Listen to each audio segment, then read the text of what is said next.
Like I was having like jabbing pains up my leg and just like throbbing, tingling and stuff like that. So bunions aren't as common in younger people, but bunions are usually genetic. So usually they start to develop in younger people. They're just not as painful and bothersome usually until you get older. A lot of activities, I couldn't like run a lot or just play, like my family's very like play basketball a lot.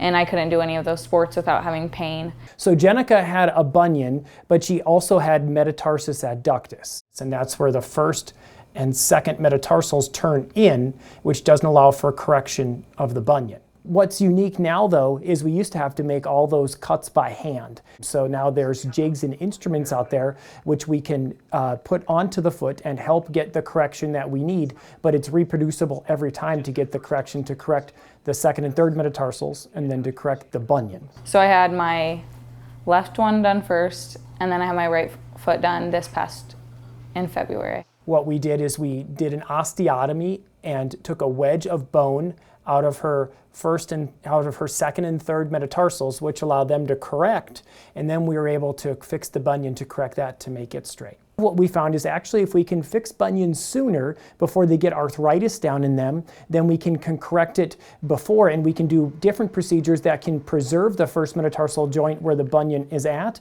Also that we found by correcting it back farther in the foot, we found that the correction is able to last longer and the chance of recurrence is much lower. Because my foot, I think, shrunk like a few centimeters after the surgery, so now I can fit into like the shoes that I wanted to fit in more. So I can work now, like I work, and I won't have like near as much pain. Obviously, like sometimes people's feet still hurt by the end of the day, but otherwise no like throbbing, no jabbing pains or anything, so I can do everything.